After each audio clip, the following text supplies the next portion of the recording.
કેમ છો મિત્રો? સ્વાગત છે તમારું અમારી ચેનલ વિલેજ રસોઈ ગુજરાતીમાં. આજે અમે બનાવીશું લસણ કરીનું શાક. જિંદગી કરી મારી તેર જડતી, એ છોડ્યો ના તે ઘરનો કે ઘાટનો, તને વાંધો પડ્યો લે તો પેલા જઈ વાતનો.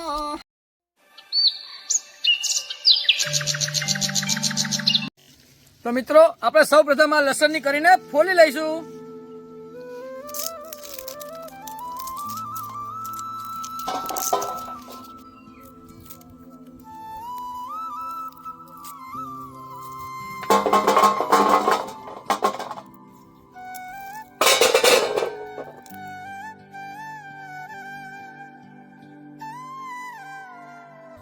આપણી લસણની કરી હવે સારી રીતે ફોલાઈ ગઈ છે.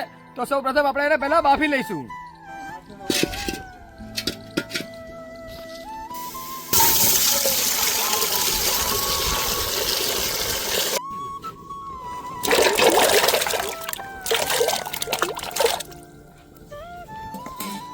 લસણની કરીમાં થોડો સ્વાદ આવે એના માટે આપણે થોડું મીઠું અને હળદર નાખી દઈશું.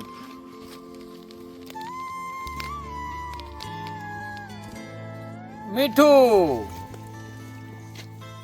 તો હવે એને ઢાંકી દઈશું.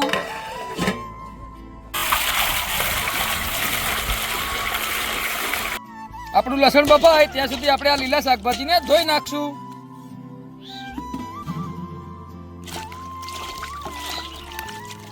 સૂકી ડુંગળીને ઝીણી કટિંગ કરી લઈશું.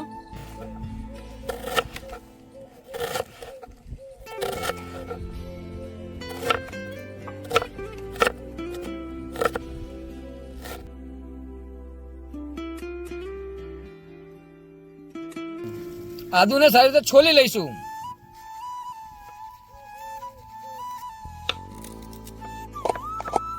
આદુને મિક્સરમાં ક્રશ કરી લઈશું.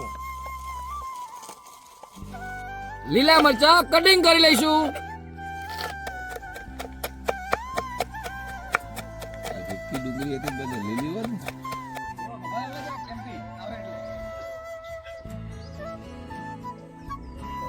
ટામેટા કટિંગ કરી લઈશું.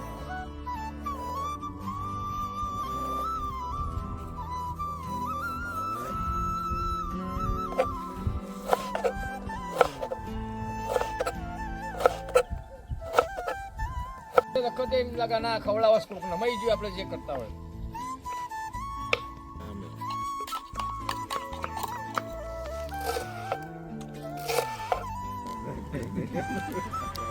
આપણે જે લસણની કરી બાફવા મૂકી હતી તેને ચેક કરશું. તમે જોઈ શકો છો આપણું લસણ સારી રીતે બફાઈ ગયું છે. તો હવે આપણે એને ઉતારી લઈશું. બાફેલા લસણનું વધારાનું પાણી આપણે કાઢી લઈશું. વિડીયોમાં બનાવે જો લસણનું શાક એક નંબર બનવાનું છે. તમે જો લસણ આપણું વ્યવસ્થિત બફાઈ ગયું, ડુંગળી કટિંગ થઈ ગઈ, આદુ લસણ મરચાની પેસ્ટ કમ્પ્લીટ થઈ ગઈ છે, ટામેટા કમ્પ્લીટ થઈ ગયા. તો આપણે આપણા વઘારનું ચાલુ કરશું. તો તેલ નાખી દઈશું. આપણા ખડા મસાલા નાખી દઈશું.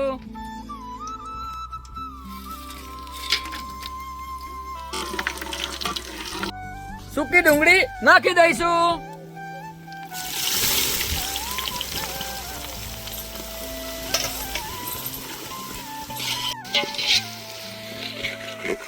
મિત્રો આપણી ડુંગળી શેકાય ત્યાં સુધી તમે અમારા વિડીયોમાં લાઈક, શેર, સબસ્ક્રાઇબ કરવાનું ભૂલતા નહીં અને અમારો વિડીયો પૂરેપૂરો જોજો. મિત્રો આપણે આ ગાંઠિયા જે લીધા છે આપણી સબ્જીમાં નાખવા, એ આપણે પલાળી લઈશું. મિત્રો આપણે જે આ ગાંઠિયા કેમ લીધા છે, જેનાથી આપણી સબ્જી એક નંબર સ્વાદમાં થશે. લાલ કાશ્મીરી મરચું,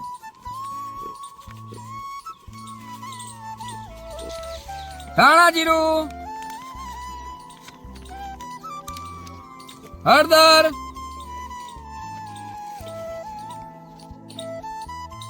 ગરમ મસાલો,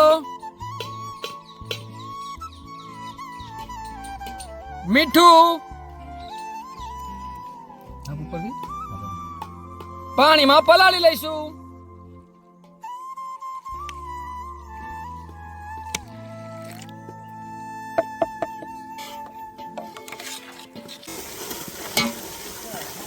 ડુંગળી સારી રીતે શેકાઈ ગઈ છે તો આદુ મરચાની પેસ્ટ નાખી દઈશું.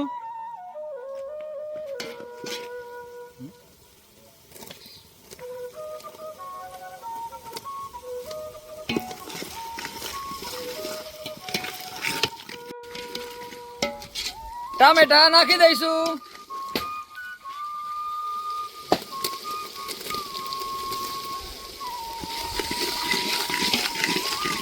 ગાંઠિયાને સારી રીતે ભાગી લઈશું.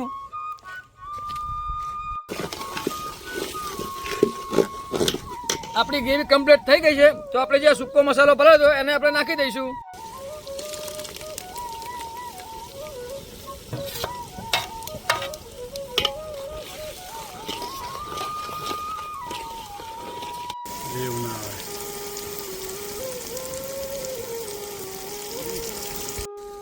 આપણે પલાળેલા ગાંઠિયાની ગ્રેવી નાખી દઈશું.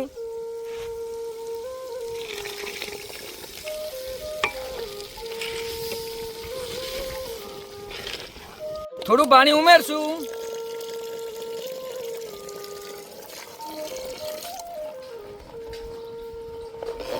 હવે આપણે નાખી દઈશું બાફેલા લસણની કરી.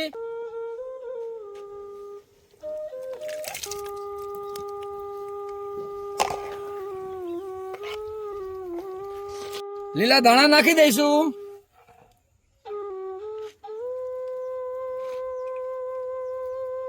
આપણી સબ્જી કમ્પ્લીટ થઈ ગઈ છે તો હવે આપણે એને ઉતારી લઈશું. આપણું લસણ કરીનું શાક કમ્પ્લીટ થઈ ગયું છે તો જમવા માટે આપણે કાઢી લઈશું.